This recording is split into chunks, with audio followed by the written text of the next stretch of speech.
Hello and welcome to the Arise interview, where we take time to reflect on the big stories from the news and on the fortunes and affairs of the world in an hour of conversation with commentators, analysts and thought leaders. I'm Charles Anyekolu. Coming up in the next 60 minutes, he's recognized in Washington and across Africa as the leading American expert on issues related to African policies and programs.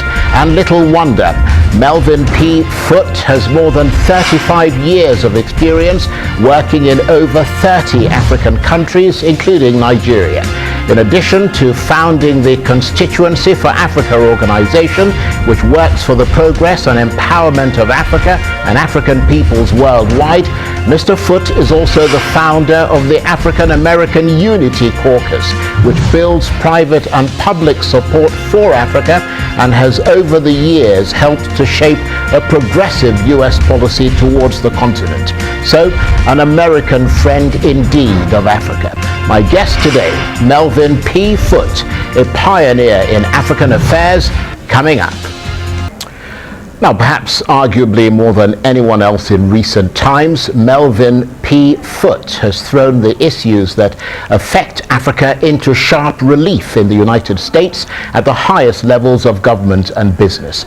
He's a sort of modern-day Pan-Africanist who's been key to creating links between the African Union and diaspora leaders in the West, serving as an advisor to the AU's ambassador in Washington and as a consultant to the World Bank on African diaspora issues. He's been part of White House delegations to Africa, variously sent by the U.S. government to assess the genocide in Rwanda, the war between Ethiopia and Eritrea, and to lead a mission to reach a comprehensive peace agreement in Sudan. And he was a prominent member of a U.S. presidential mission to 5 African countries to promote U.S. trade with Africa and the African Growth and Opportunity Act.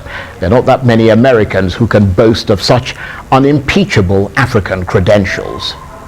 Many black Americans, because of our economic circumstances over here, lack education, lack access to capital, lack training, lack all this kind of thing. You think African countries want, people coming there who don't have the skills that they need? Now, one thing is if you go in there to be a lawyer or a doctor or build construction or establish some businesses or that kind of thing, great. You're contributing to the economy. But if you don't have anything to contribute to the economies there, I wonder how welcome you would be perceived. That's just my own, it's a daunting question. I'm not giving you the answer because I don't have an answer.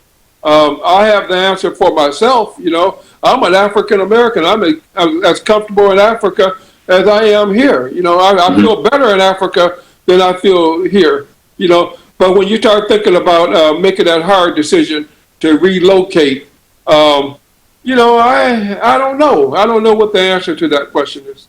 Well, I'm delighted to say that the man himself, Melvin P. Foote, President and CEO of the Constituency for Africa organization and founder of the African American Unity Caucus, joins me now from Washington. Thank you ever so much for joining us. I appreciate the time. I know it's a bit early in the day in Washington. We're halfway done here in Nigeria, but thank you ever so much. Now, you were born and raised in America. How did you come to be so close to the governments and the people of Africa?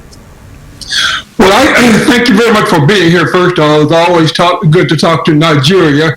It seemed to me that I'm dressed like an African and you're dressed like an American, so we need to trade places. I was always concerned about black people, and I grew up in the 60s and 70s at a time of racial strife here in the United States, and I went to school out in Colorado, but I was very concerned about African people, black people in America, black people in Africa. So I used to have a column in the newspaper called The Back of the Bus, and that's where during the period of racism, black Americans always had to ride in the back of the bus. We could not ride in the front of the bus. So I called my column The Back of the Bus, and that's where black people talk about.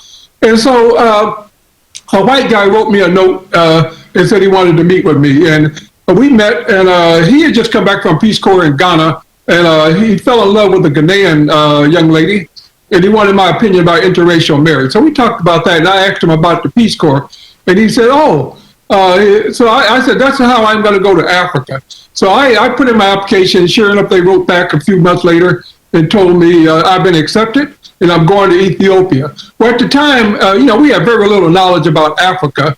I thought Ethiopia was in the Middle East because of the stories in the Bible, Bethlehem, Jerusalem, Ethiopia. So you couldn't Google back then. So I went to the library, found an atlas, and saw where Ethiopia was in the heart of Africa. So I said, wow. So that's how I went to Africa. I said, I want to help black people. Then when the thought about going to Africa, I said, yeah, but I had no knowledge about Africa whatsoever at that time. So I got on an airplane, I joined the Peace Corps, got on the airplane and flew to Africa. I thought that Tarzan would be at the airport. I had no knowledge that, cities and countries in Africa. So I thought Tarzan, the white man, because that's the only thing you saw on TV, was Tarzan, the king of the jungle.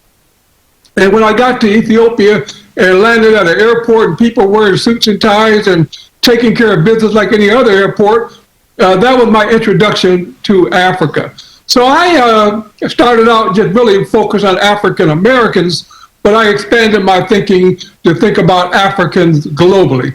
And so I've been working on Africa really ever since. It's been over 40 years now since I graduated from college and lived and worked in Africa like 7 years, speak the languages. So when I think of myself as an African American, I think it because I know Africa and I know America. So I am indeed African American. That is absolutely brilliant. And I've got to say that not only are you've got a way with words, but you've also got a brilliant sense of humor. We're all doubling over here listening to you on the big screen as you told that story. But I mean, beyond the Youth Corps, the Peace Corps and your sort of curiosity about Africa, I mean, over the years, you've built your relationship with the continent to such an extent that many African countries have entrusted you to help them shape their relationship with the United States. Yeah, like I said, I've been working in a space. When I came around working on Africa, I worked for an organization called Africare that does rural development in Africa, that build wells and health clinics. I went to Somalia as a country director, and then I was working to promote them here in the United States, where CFA became an organization from Africare. There was an organization called Trans-Africa that was led by Randall Robinson, and Trans-Africa lobbied for free South Africa. But there was nobody who was working to educate Americans about Africa. There was nobody who was trying to get all the Africa-focused organizations to work together. So I decided to work in that space. Let me educate Americans about Africa. Let me improve cooperation and coordination among the various black organizations that work on Africa. Somebody does policy, somebody does development, somebody does education, somebody does not, but they wasn't working together. In fact, they were competing with one another. So I decided to work on bridging the gap and building a constituency to support Africa. And the main focus is to educate Americans about Africa, make Africa more realistic, and push people to go to Africa, join the Peace Corps, go as a tourist, do business in Africa. And so I expanded it really to talk with policymakers about Africa, to get the members of the Congress, especially the Congressional Black Caucus, to focus on Africa. I did a couple of years as a consultant with the World Bank working on diaspora. I've met pretty much all of the African leaders. Most of them I have met personally. Jerry Wallace was a good friend. Meles Zenawi in Ethiopia was a good friend. I met these guys because they were really, all of them were trying to reach America. And how do we access America and not get rolled over by the United States? So I became a trusted ally for the Africans. I don't have a real hidden agenda. I'm not lobbying for one African versus another African. I love all Africans. I tell Africans quickly, I love Africans from Cape Town to Cairo. Don't try to get me involved. Now, the issue of tribalism. Africans are very tribal. They like you because they're Igbo. They like you because they're Hausa. They like you because they're Ashanti. Well, African Americans, because of the slave trade, we don't really know where we came from. Now, I know for a fact that 40% of my DNA is Ivorian, 20% is Ghanaian, and 10% is Nigerian. That's where I get my fight from. That's why when I go look for money, that's my Nigerian comes out. But, for me, it's not a real important facet where specifically you come from in Africa. I love all Africans from across the continent. And so my approach is very much Pan-African. I love Africans in Trinidad, in Jamaica. I love Africans in Washington, D.C. And so my mission is one, to bridge the gap, bring African people together, get us working on one agenda, because the biggest challenge for Black people is unity. We're very easily exploited if we can get one to fight the other. I'm looking at Ethiopia right now. You got Ethiopian the government fighting the Tigray. Now, they're the same people. I've been to both sides, and I know both sides very well, and they're trying to get me to pick sides. Oh, be with Abiy. Well, I like the Tigrayans too. I like the Eritreans too. And so I have problems sometimes because they want, everybody want me to be on their side.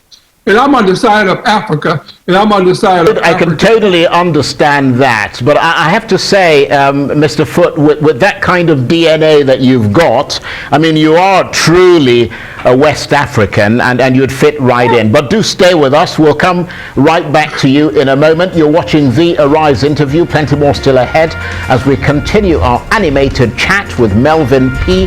Foote, President of the Constituency for Africa, an organization help to build a progressive U.S. policy towards the continent. Stay with us. Welcome back to the Arise interview. I'm Charles Anyagolu. My guest today is Melvin P. Foote, President and CEO of the Washington-based Constituency for Africa and founder of the African American Caucus, both organizations working tirelessly for the progress and empowerment of Africa. Mr. Foote has been credited with helping to build private and public support for Africa and shaping a progressive U.S. policy towards the continent. His work on inequality, peace, and the challenges facing African peoples worldwide have won him numerous plaudits and awards in the U.S. and Africa. But amid all the hard work and relative success, there's also been frustration and despair during the Trump administration, for instance, a rather unsavory experience that showed African governments like nothing else much about the impermanence of 21st century relationships with a superpower and forced many to turn towards the East and China. So what now and what next in Africa's relationship with America? And Melvin P. Foote, President and CEO of the Constituency for Africa organization and founder of the African American Unity Caucus, is still with me from Washington. Thank you very much indeed for staying with us. Before we talk about the new change of guard and the new sort of politics in America, let me just get a word from you on whether your relationship with Africa over the years has been generally optimistic, or has it been mixed? It's been absolutely optimistic. I've seen a lot of changes on the continent. It's moving in the right direction. We've now got a continental free trade agreement.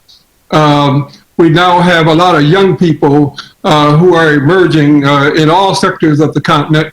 Women are playing a much more progressive role on the continent. A long way to go, but I've seen a lot of progress. And Africans are speaking more with one voice in a more unified fashion than ever before. We still got a long way to go, but we're making a lot of progress. So I would say, I tell people all the time, the battle that I'm on is a 100, 200-year battle.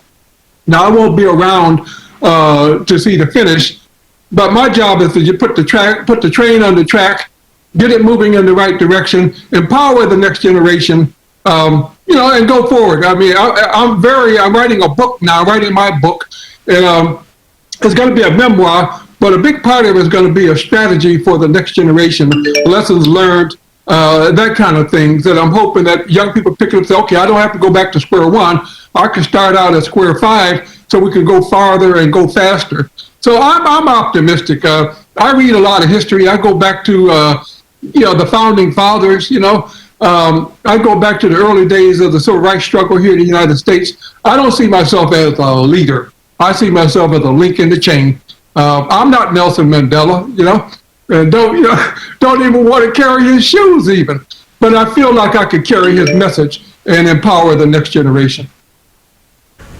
Well, absolutely, and it certainly sounds like you're doing that. And in terms of just staying with that line of moving the continent and African peoples forward, I mean, I was reading the other day This Day newspaper, which is a very popular newspaper in Nigeria and across Africa. I mean, you are one of those, along with many former senior U.S. government officials who've advised President Biden to support Nigeria's candidate to head the World Trade Organization, Dr. Ngozi Okonjo-Iweala. The U.S., of course, under Donald Trump, opposed her candidacy, even though she won more votes in that race than anyone else.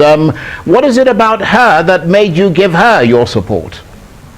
Well, I was a consultant at the bank when Ngozi was the managing director, and Obi was my boss. And I worked on diaspora engagement, helping the World Bank to engage correctly. So I saw her close.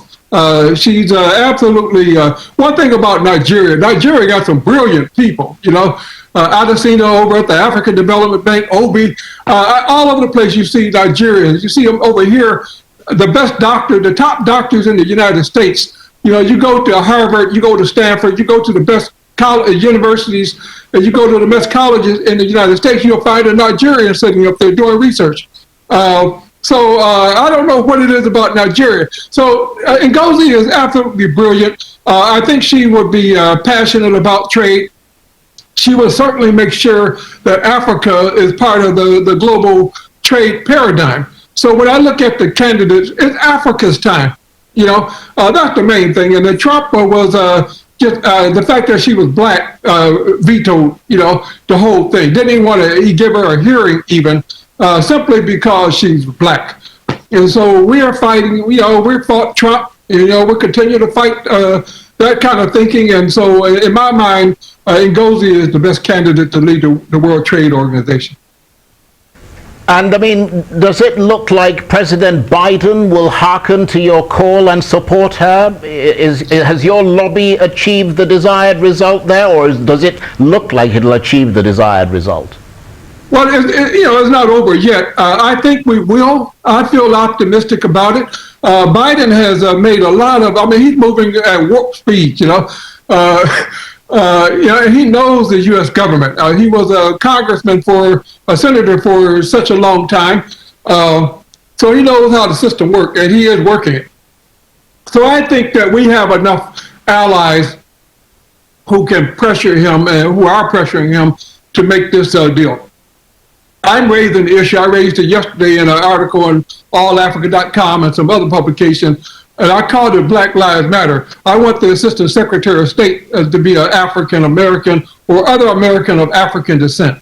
I've been lobbying really since the 90s that position should be a black person because we're talking about Africa.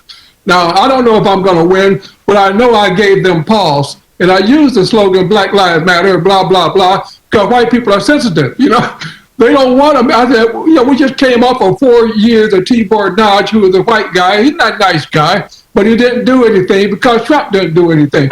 But we have to kind of lobby for, that's one of the things that I do that I find that the rest of the diaspora is really weak at. We don't know how to lobby. We don't know how to fight for what we want. And with no struggle, no peace. You get nothing unless you know how to put pressure and exert power.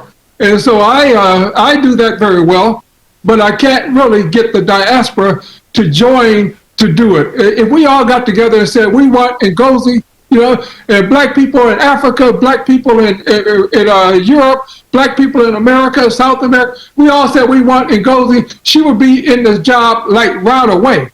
But what we are finding is that we're divided, we're fragmented, we don't push the pressure on our politicians, we don't get what we want, and then we get mad, we agonize, we don't organize, we agonize. And we got to get beyond that and figure out, okay, don't get mad, get organized and get something done. And that's really the message that I push more than anything else. Well, that's a very good message. We've got about a minute before we have to go. And I just, I remember listening to you a little bit earlier. You were talking about Randall Robinson, who is somebody that I had the pleasure of meeting. Randall was also a big supporter of Africa, and I remember going with him with a group called Jubilee 2000 to meet Pope John Paul II and to campaign for the debts of the poorest countries in the world, a lot of them in Africa, to be cleared. And so, you know, that's a lovely reminder. And of course, he passed away some time ago, didn't he? Randall lives in St. Kitts or St. Vincent down in the Caribbean, sitting on the beach. You know, one of those drinks with the umbrella in it. You know, every once in a while he writes a letter, he writes an article, or he'll go on lecture somewhere. I miss him.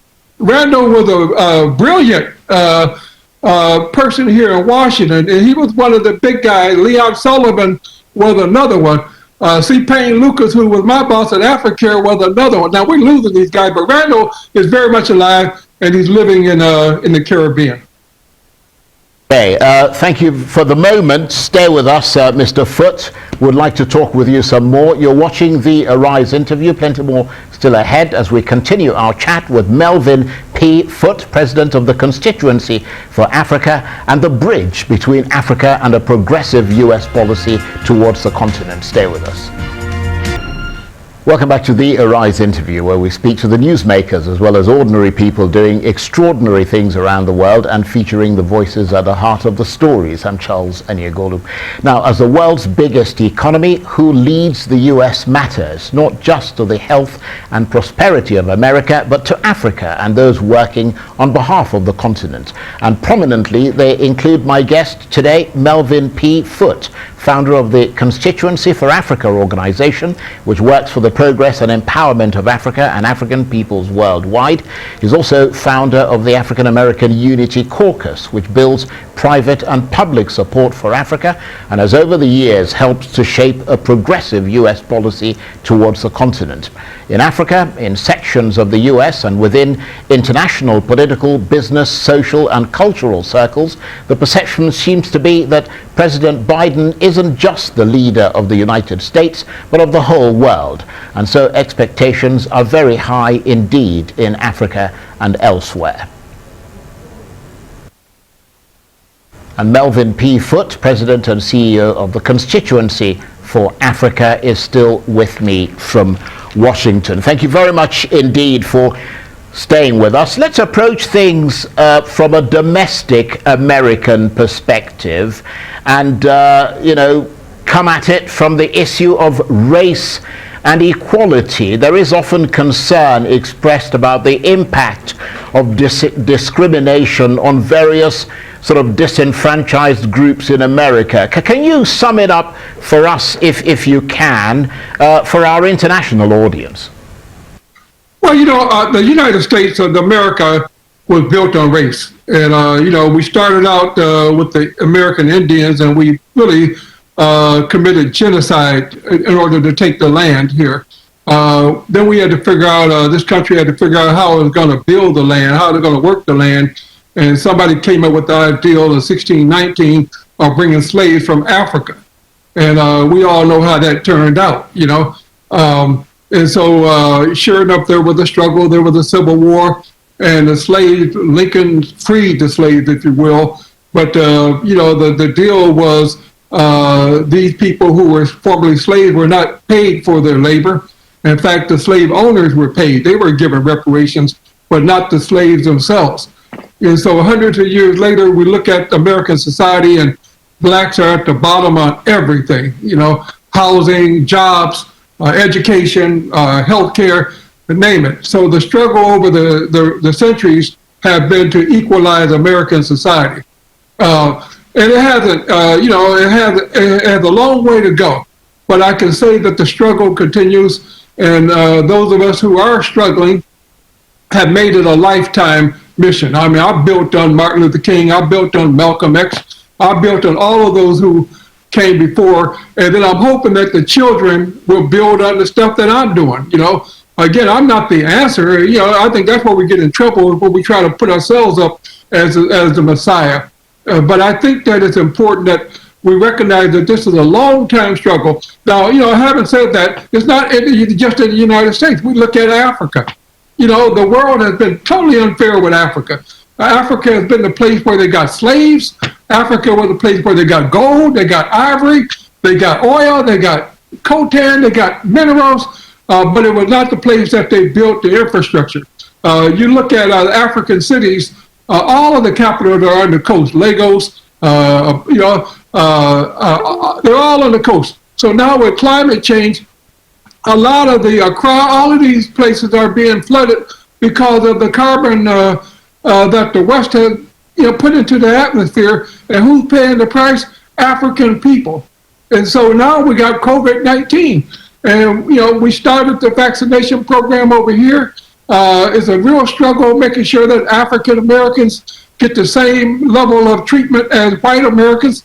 But then you look at Africa, and I assure you that when it comes time for the vaccination to really get rolled out, Africa will be at the bottom of the list of people to get vaccinated. So right now, I'm fighting for a fair vaccination strategy to make sure that Africa gets the same treatment as Europe, as China, as Russia, as the rest of the world.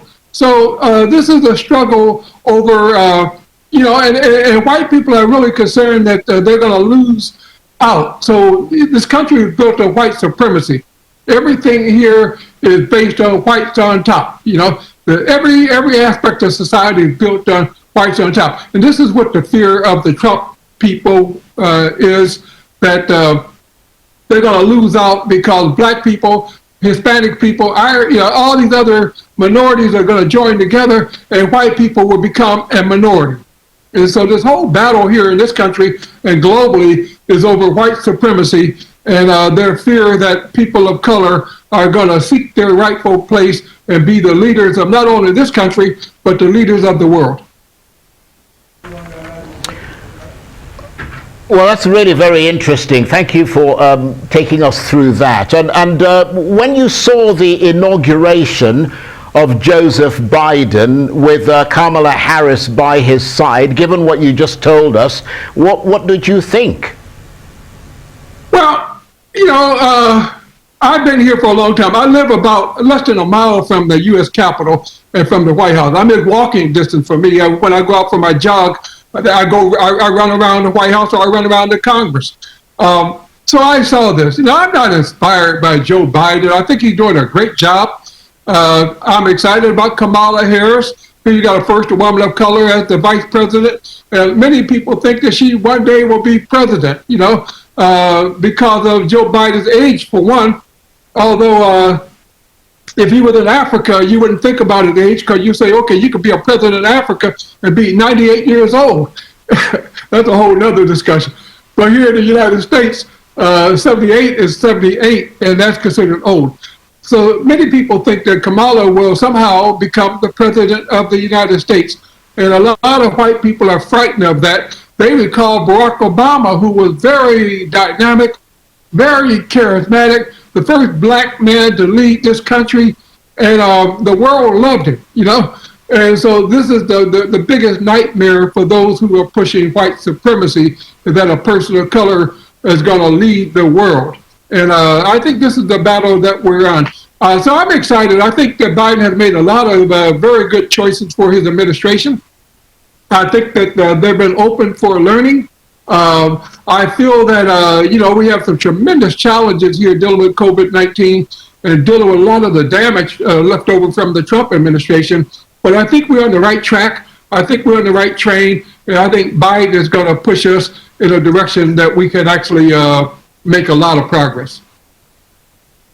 So basically then, Mr. Foote, a shift from America first, which came across to the rest of the world as America alone, to a more sort of multilateral approach where Africa hopefully is respected as a partner and is factored into the equation with regard to America's global economic, political, and security strategy. Can that be hoped for?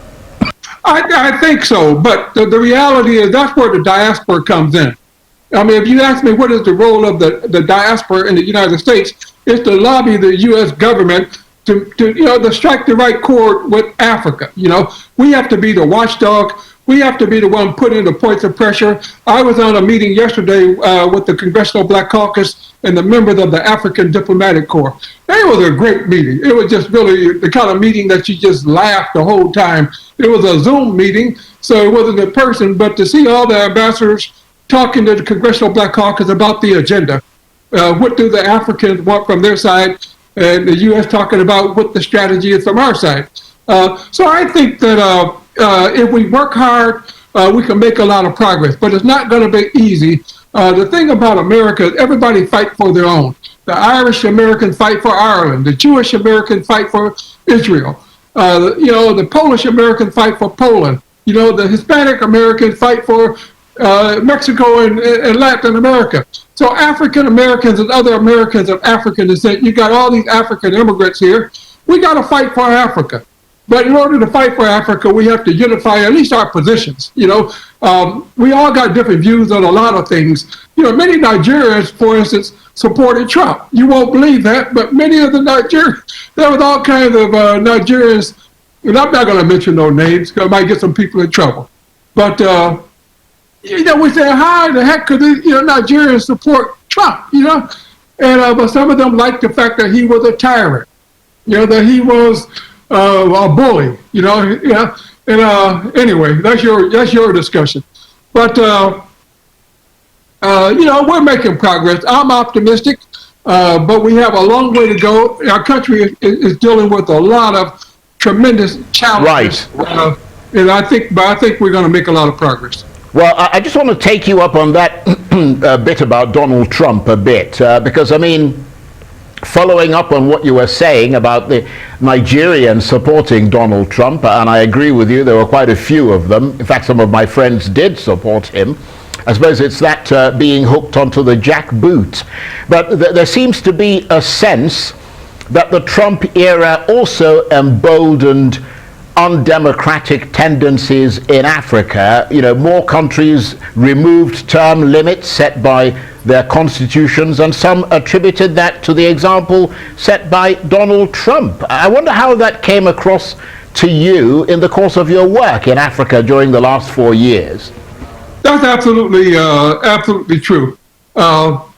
Guinea, Cote d'Ivoire, we saw Uganda, we saw Tanzania, and many other countries in Africa where all of a sudden term limits don't matter. Turning off the internet, cutting the people off, locking up Bobby Wine over in Kampala, because you don't want a 40-year-old competing with you, And I'm looking at this saying, okay, I just saw what Congo Brazzaville. I think the president is 88, 89, and won a fifth term, It's absolutely loony, But they're sponsored. They're sponsored by the U.S., they're sponsored by France, they're sponsored by Russia. They all got sponsors. As long as they do the bidding, allow these countries to take their natural resources for cheap, we're pleased to have a permanent president in Africa. But I think the long haul, Africa's population is predominantly young people. I think like 80% are under 30 years of age.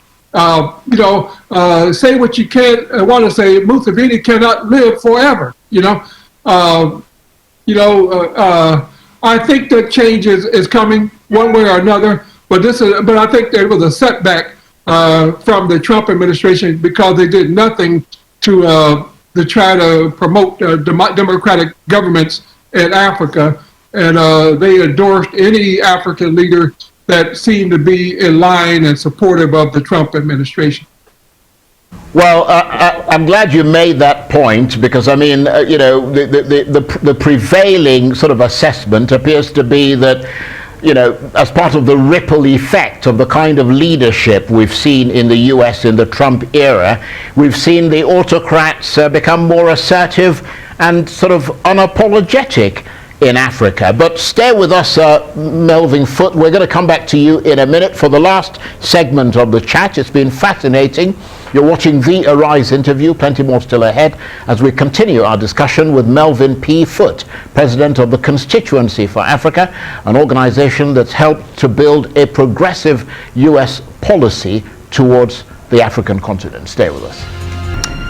Welcome back to the Arise interview. I'm Charles Enigulu. Now, my guest today, Melvin P. Foote, is an American who has worked in Africa and on African issues for more than 35 years. Mr. Foote is the founder and president of the Constituency for Africa, or CFA, a 25-year-old Washington-based network of organizations, groups, and individuals committed to the progress and empowerment of Africa and African peoples worldwide. His mission is and has been to build public and private support for Africa and to help shape U.S. policy towards the continent. Mr. Foote and CFA have played a direct role in this regard, establishing many U.S. government programs focused on Africa, including the African Growth and Opportunity Act, or AGOA, the President's emergency response to HIV/AIDS in Africa, and President Barack Obama's Young African Leaders Initiative. What a guy, what a group, eh? And Melvin P. Foote, President and CEO of the Constituency for Africa organization and founder of the African American Unity Caucus, is still with me from Washington. Thank you very much indeed for staying with us. And you have, to a large extent, Mr. Foote, helped to bring about a strengthening of ties between the U.S. and Africa, and this has resulted in considerable benefits for both sides, but perhaps more so for Africa.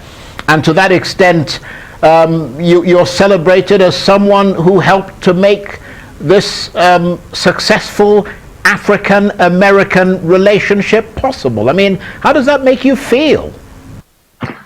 Well, I think I'm doing my part. You know, I think the ancestors are pleased. I think Kwame Nkrumah and C.L.R. James and Marcus Garvey, I think they would say this brother is doing what we put him down there to do. But I don't see myself as singular. I think it's partnership. I see African people globally. It's not a one-way street either. It's not just we're helping Africa. I think Africa is helping us too.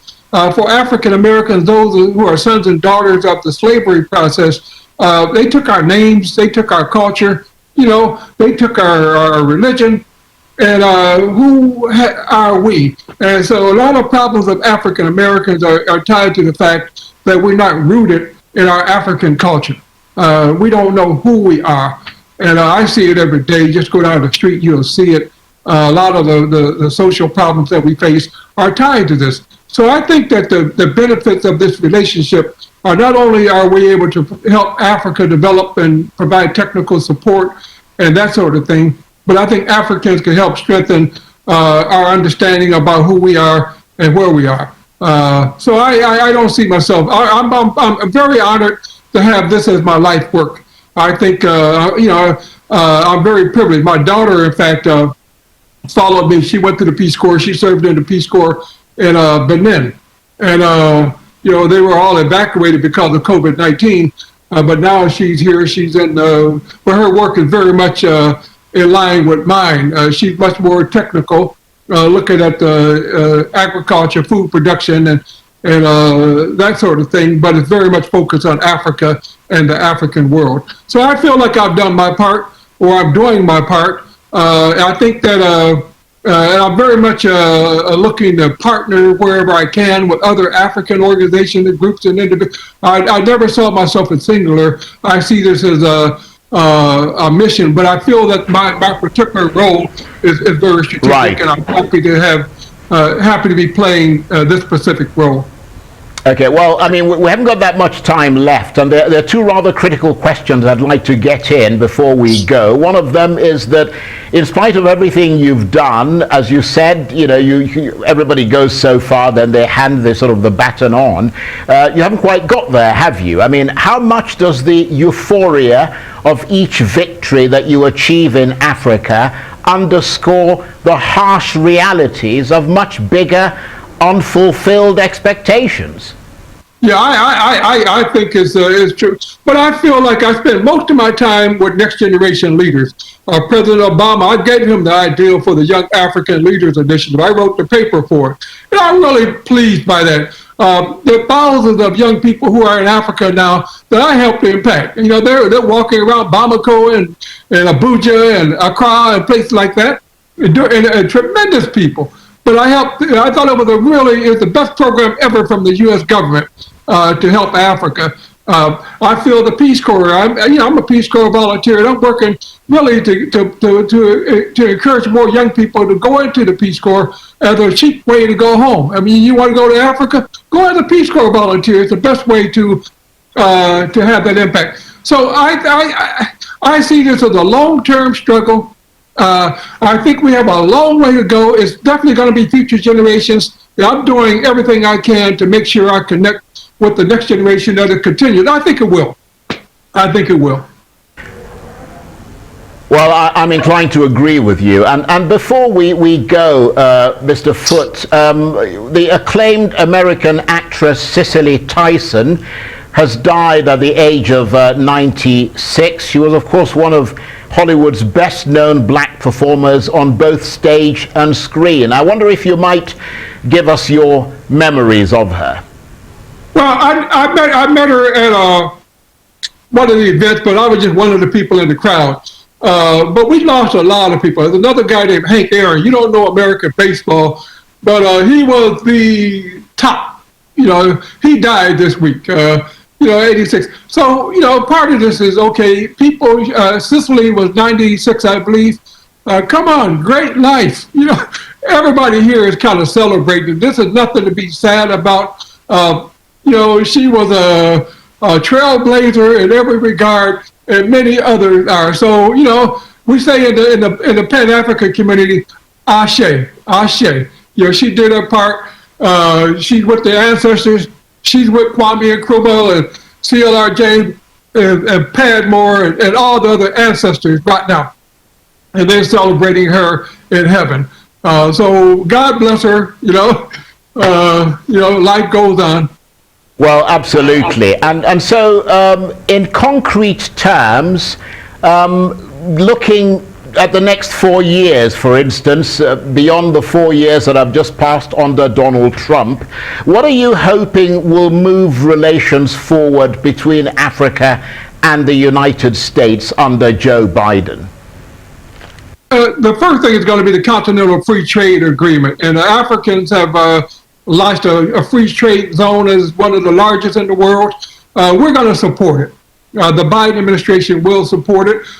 In tangible ways. We're going to help to identify with the African Union and with the African countries, how they want the U.S. to help strengthen the Africa trade zone. The COVID-19 response, I'm already talking with John Kingersang, who is the director of the Africa CDC. In fact, we're going to be doing a forum on February the 25th. It's going to be the North American diaspora going to be sitting down with the Africa CDC to talk about the vaccination strategy in Africa. We're going to press the Biden administration to support that in terms of the volume, the frequency, the capacity, all of that. So I think we can make a big dent in helping to Africa to vaccinate our sisters and brothers on the continent against COVID-19. Those are two things that immediately jump out to me. We're going to push for people-to-people programs. We're going to push for the strengthening of the YALI initiative, the Young African Leaders Initiative. We're going to push for stronger Peace Corps participation in Africa, especially with the diaspora as Peace Corps volunteers. Okay. I'm pushing for that. So there's many ways I think that we're going to see, but just know that the Biden administration is going to be totally consumed right now with COVID-19 in the United States. Right. Well, Mr. Foote, a lot of Trump's damage. We congratulate you for what you've done, and we urge you and support you to do more. Melvin P. Foote, President and CEO of the Constituency for Africa organization and founder of the African American Unity Caucus, thank you very much indeed. That's it for this edition of the Arise interview. Join us again tomorrow. From me and the entire team here in Abuja and Washington, bye-bye, and thank you for watching.